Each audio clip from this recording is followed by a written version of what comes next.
یہ کیس واقعی بہت سے سوالات کھڑے کرتا ہے۔ جی ہاں، ہم بات کر رہے ہیں کراچی کے علاقے گارڈن سے گرفتار ہونے والی انمول عرف پنکی کی، جسے آج کل پاکستان کی کوکین کوئین کہا جا رہا ہے۔ ہمارا آج کا بنیادی سوال اور بحث کا محور یہ ہے کہ کیا یہ کیس ایک انتہائی ذہین اور جدید ٹیکنالوجی سے لیس مجرمانہ ذہن کی کہانی ہے، یا پھر بالکل جس نے سپلائی چین اور برانڈنگ کے ذریعے ایک بے مثال ڈرگ امپائر کھڑی کی، یا پھر جیسا کہ آپ کہنے والی تھیں، یہ ہماری قانون نافذ کرنے والی ایجنسیوں، ادارہ جاتی ناکامی اور کرپشن کا ایک سنگین ثبوت ہے جس نے اس نیٹ ورک کو سالوں تک پنپنے کا موقع دیا۔ ایگزیکٹلی۔ اور اسی تناظر میں میرا اس مباحثے میں یہ موقف ہے کہ یہ نیٹ ورک کسی نام نہاد کارپوریٹ جینیس یا مجرمانہ ذہانت کا نتیجہ بالکل نہیں ہے، بلکہ یہ مکمل طور پر ہماری ریاستی اداروں کی غفلت اور رشوت ستانی کے کلچر کی پیداوار ہے۔ صحیح، اور میں اس کے بالکل برعکس زاویے سے چیزوں کو دیکھتا ہوں۔ میں یہ موقف پیش کروں گا کہ اس نیٹ ورک کی حیران کن تنظیمی ساخت اور جو اس کی لاجسٹکس تھیں، وہ دراصل ایک غیر معمولی مجرمانہ اختراع کی عکاسی کرتی ہیں۔ مطلب یہ عام سٹریٹ کرائم نہیں تھا۔ اچھا، تو آپ اسے اختراع کیوں سمجھتے ہیں؟ میرا مطلب ہے منشیات کا کاروبار تو صدیوں پرانا ہے۔ چلیں اس کہانی کے بالکل آغاز سے شروع کرتے ہیں، کیونکہ اس کی بنیاد ہی بڑی حیران کن ہے۔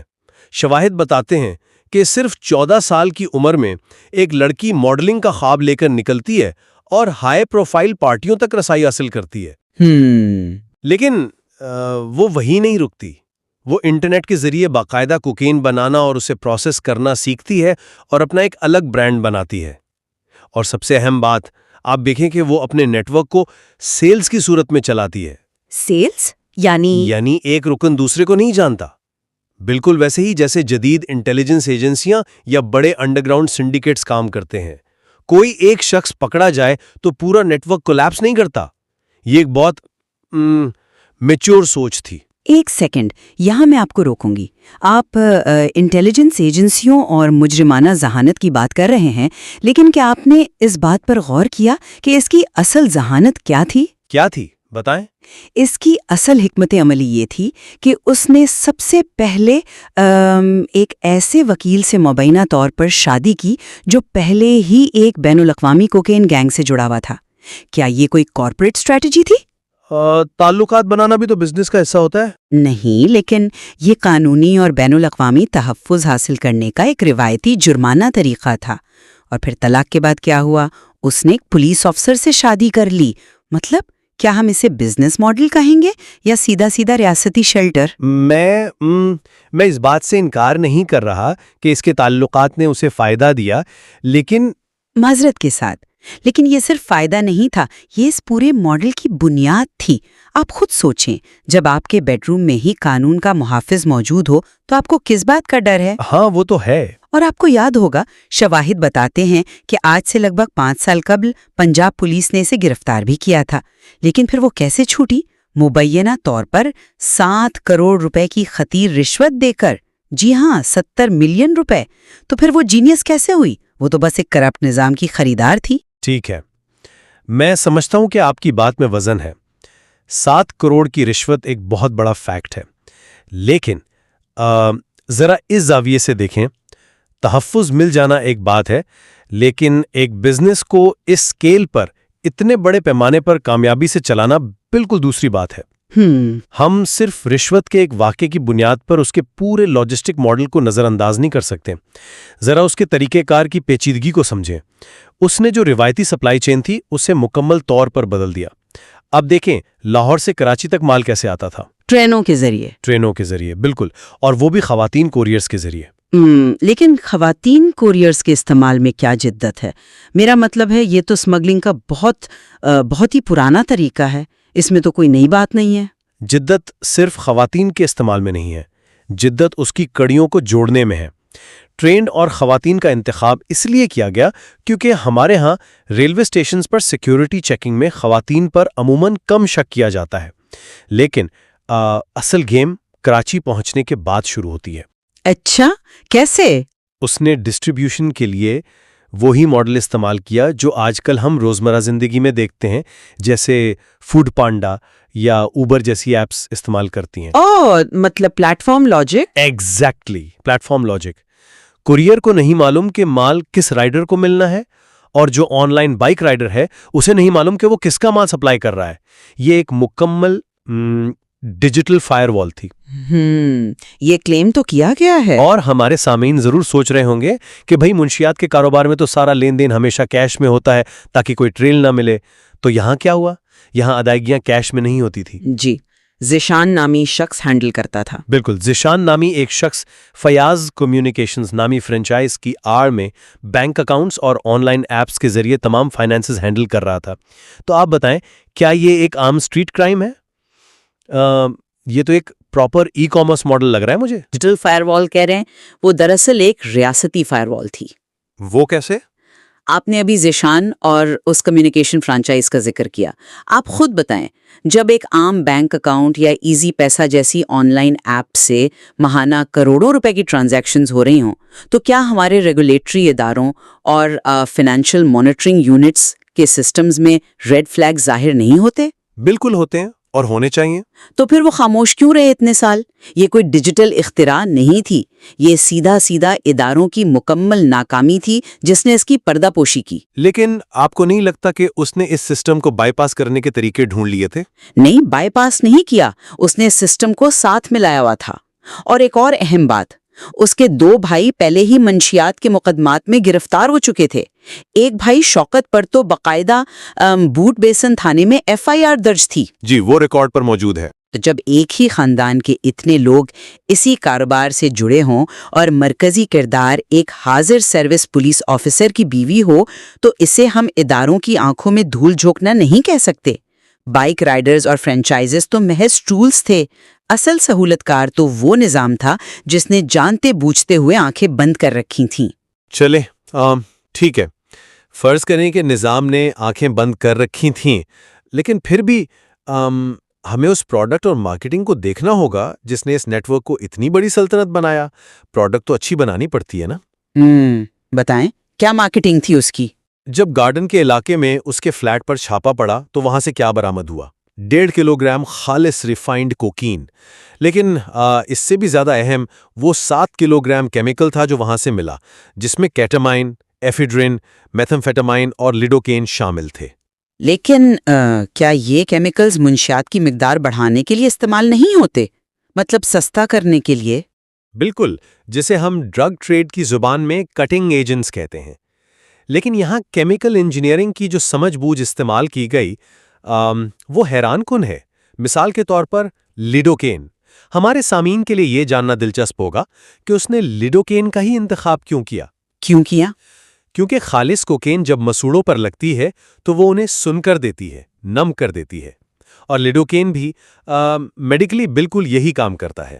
اوہ واہ، واقعی؟ جی ہاں، تو جب آپ 1 گرام کوکین میں 3 گرام لیڈوکین ملاتے ہیں تو آپ کا ایلیٹ اور پڑھا لکھا کلائنٹ سمجھتا ہے کہ اسے 100% خالص پروڈکٹ مل رہی ہے، حالانکہ وہ کیمیکل کا مکسچر لے رہا ہوتا ہے۔ اچھا، یہ تو واقعی ایک بڑی کیمیکل ٹرک تھی۔ ایگزیکٹلی، اس ایک چال سے اس نے اپنے منافع کو کئی گنا بڑھا لیا۔ اور پھر اس کی مارکیٹنگ دیکھیں، گولڈن کیپسولز، یعنی کوکین سے بھرے مخصوص سنہری کیپسول، ہاتھ سے بنی پریمیم ریڈ وائن کی مہنگی بوتلیں، یہ سب کیا ہے؟ اس نے باقاعدہ ڈیفنس اور کلفٹن کی پوش آبادیوں اور مہنگی جامعات کی ڈیمانڈ کو سمجھ کر ایک پریمیم پروڈکٹ تیار کی۔ یہ مارکیٹ ریسرچ کا کمال ہے۔ مطلب اس نے اپنی ٹارگٹ آڈینس کو سمجھا اور اسی حساب سے پیکیجنگ کی۔ دیکھیں، آپ نے بالکل درست نشاندہی کی کہ اس کی ٹارگٹ مارکیٹ ڈیفنس، کلفٹن، اشرافیہ کی پرائیویٹ پارٹیاں اور مہنگی جامعات تھیں، اس میں کوئی شک نہیں ہے۔ لیکن میرے نزدیک اس کا مطلب مارکیٹ ریسرچ نہیں ہے، بلکہ یہ سیدھا سیدھا سماجی استثناء ہے، یعنی سوشل امپیونٹی۔ سوشل امپیونٹی کیسے؟ پروڈکٹ تو اس نے محنت سے بنائی نا۔ میں بتاتی ہوں، یہ خریداروں کا وہ طبقہ ہے جو اس نیٹ ورک کی اصل لائف لائن تھا۔ آپ خود سوچیں، ہمارے معاشرے میں جب کوئی کسی کچی آبادی میں منشیات بیچتا ہے تو پولیس راتوں رات وہاں پہنچ جاتی ہے، چھاپے پڑتے ہیں۔ ہاں، یہ تو ہمارا ایک تلخ سچ ہے۔ لیکن جب ڈیفنس کے پرتعیش ڈرائنگ رومز میں وہی گولڈن کیپ سرو ہو رہی ہوں اور وہاں ملک کے طاقتور ترین گھرانوں کے چشم و چراغ بیٹھے ہوں تو قانون نافذ کرنے والے ادارے جان بوجھ کر اپنا راستہ بدل لیتے ہیں۔ تو آپ کے خیال میں یہ پروڈکٹ کی کوالٹی یا اس کے ماڈل کا کمال نہیں تھا؟ بالکل بھی نہیں۔ شواہد کے مطابق پنکی کے بھائی کی گرل فرینڈ مبینہ طور پر انیلیٹ پارٹیوں کے اندر سپلائی کرتی تھی، تو یہ کوئی مارکیٹنگ اسٹریٹجی نہیں تھی، یہ اشرافیہ کے سرکلز تک براہ راست رسائی تھی۔ انسائیڈ ایکسس تھے۔ جی، جب آپ ملک کے ان لوگوں کو نشہ بیچ رہے ہوں جو خود اس نظام کو چلاتے ہیں یا اثر و رسوخ رکھتے ہیں، تو نظام آپ کو خود بخود تحفظ فراہم کرتا ہے، اور اسی پروٹیکشن اور بلیک منی کی بدولت وہ اتنی بے تحاشا دولت کما سکی کہ اس نے گلگت میں اپنا ایک باقاعدہ ہوٹل کھڑا کر لیا۔ جی، وہ ہوٹل والی بات بھی سامنے آئی ہے، جو بظاہر منی لانڈرنگ اور آثاثے چھپانے کا ایک اور طریقہ تھا۔ تو میں اسے کیمیکل انجینئرنگ یا کارپوریٹ سٹرکچر سے زیادہ ایک ڈارک سوشل انجینئرنگ سمجھتی ہوں۔ اس نے معاشرے کی خامیوں کا استعمال کیا۔ صحیح۔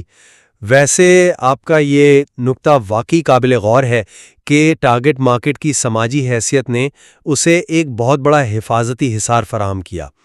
لیکن ایک چیز جو مجھے اس کیس میں سب سے زیادہ منفرد لگی اور جسے میں ایک کارپوریٹ مائنڈ سیٹ ہی کہوں گا، وہ گرفتاری کے وقت اس کا رویہ اور اس کی پلاننگ ہے۔ رویہ؟ مطلب کس طرح کا؟ اطلاعات کے مطابق گرفتاری سے قبل پنکی نے اپنے تقریباً 800 سے زائد کلائنٹس کے لیے ایک آڈیو پیغام چھوڑا۔ جی، وہ وائس نوٹ جو لیک ہوا تھا۔ بالکل۔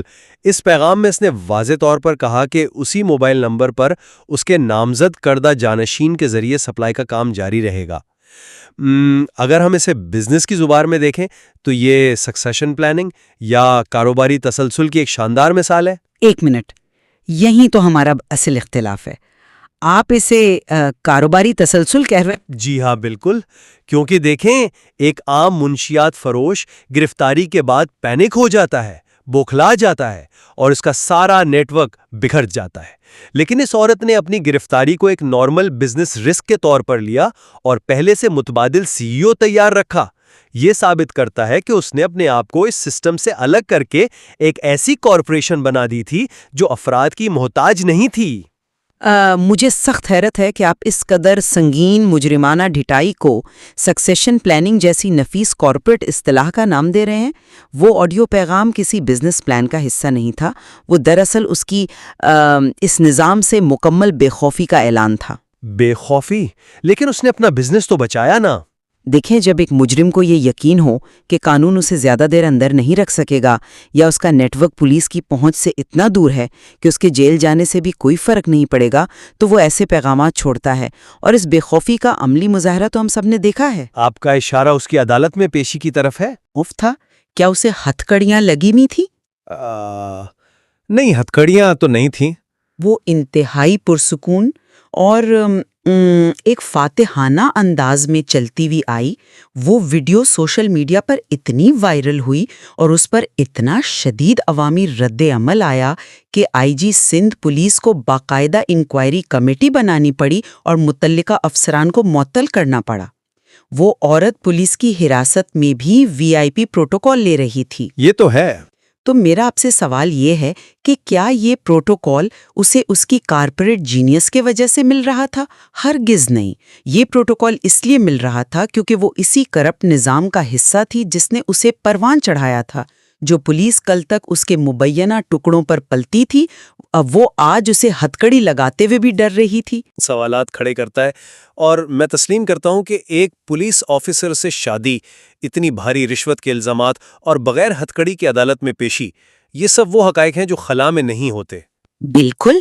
یہ ایک انتہائی کمزور اور کرپٹ نظام کی نشانیاں ہیں، لیکن ساتھ ہی اگر ہم اس پورے کیس کو صرف کرپشن کے مسترد کر دیں گے تو ہم اس نئے رجحان کو مس کر دیں گے جو جرائم کی دنیا میں آ چکا ہے۔ آپ کا مطلب ہے ٹیکنالوجی کا استعمال؟ جی، پنکی کا کیس ہمیں بتاتا ہے کہ کرائم اب گلی کوچوں سے نکل کر کلاؤڈ سرورز اور ڈی سینٹرلائز سپلائی چینز تک پہنچ چکا ہے۔ اس نے جس طرح ٹیکنالوجی، کیمیکل آلٹریشن اور برانڈنگ کا استعمال کیا، یہ ثابت کرتا ہے کہ جرائم پیشہ افراد اب قانون نافذ کرنے والے اداروں سے کئی قدم آگے کی سوچ رہے ہیں۔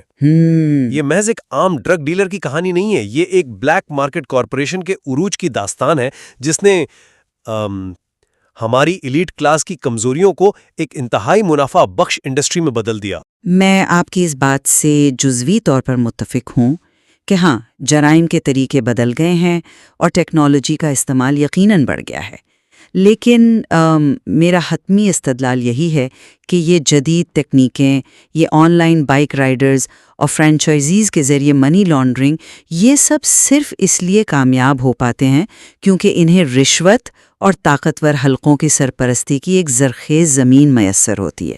یعنی آپ کے خیال میں گراؤنڈ ریالٹی وہی پرانی ہے؟ ایگزیکٹلی۔ آپ جتنی مرضی جدید ایپ بنا لیں، اگر قانون نافذ کرنے والے ادارے اپنا کام ایمانداری سے کریں تو کوئی ڈیجیٹل فائر وال انہیں نہیں روک سکتی۔ انمول عرف پنکی اس نظام کی بیماری نہیں ہے، وہ صرف اس بیماری کی ایک علامت ہے۔ صحیح۔ وہ ایک ایسے معاشرے کا آئینہ ہے جہاں اگر آپ کے پاس پیسہ اور تعلقات ہیں تو آپ 800 سے زائد افراد کا ایک ایسا جال بچھا سکتے ہیں جو سالوں تک نظروں سے اوجھل رہے۔ البتہ ہم دونوں اس بات پر مکمل اتفاق کرتے ہیں کہ اس نیٹ ورک نے ہمارے معاشرے اور خاص طور پر ہماری نوجوان نسل کو بے پناہ نقصان پہنچایا ہے۔ اور میرا خیال ہے کہ یہی وہ مقام ہے جہاں ہمیں آج کی اپنی اس گفتگو کو سمیٹنا چاہیے۔ ہم نے دیکھا کہ کیسے ایک طرف انتہائی منظم لاجسٹکس، ڈیجیٹل سپلائی چین اور کیمیائی اختراعات نے ایک پروڈکٹ کو ایک برانڈ بنایا، جی، اور دوسری طرف ہم نے اس پہلو پر بھی غور کیا کہ کیسے مبینہ کرپشن، اشرافیہ کے تحفظ اور نظام کی خامیوں نے اس برانڈ کو ایک طویل عرصے تک قانون کی گرفت سے بچائے رکھا۔ انمول پنکی عرف کوکین کوئین کی گرفتاری یقیناً ایک بہت بڑی خبر ہے، لیکن یہ اپنے پیچھے ایک بہت بڑا سوال چھوڑ جاتی ہے۔ بالکل، اور وہ سوال یہ ہے کہ کیا صرف ایک فرد کے پکڑے جانے سے وہ مارکیٹ ختم ہو جائے گی جس کی ڈیمانڈ بدستور موجود ہے، اور کیا وہ نظام ٹھیک ہو جائے گا جس نے اسے سالوں تک تحفظ دیا؟ ایگزیکٹلی۔ کیا اس جدید مجرمانہ ماڈل کی کرسی پر کوئی نیا جانشین آ کر بیٹھ جائے گا جیسا کہ اس نے اپنے وائس نوٹ میں دعویٰ کیا، یا پھر ہمارے ادارے اس کیس کے بعد اپنے مانیٹرنگ اور تفتیشی طریقہ کار میں کوئی حقیقی جدت لائیں گے؟ یہ وہ پہلو ہیں جن پر ہم سب کو اور خاص طور پر متعلقہ اداروں کو انتہائی سنجیدگی سے غور کرنے کی ضرورت ہے۔ واقعی یہ سوچنے کا موقع ہے۔ دی ڈیبیٹ میں ہمارے ساتھ شامل ہونے کا شکریہ۔ مختلف زاویہ نگاہ سے حقائق کو سمجھنے کا یہ سفر آگے بھی جاری رہے گا۔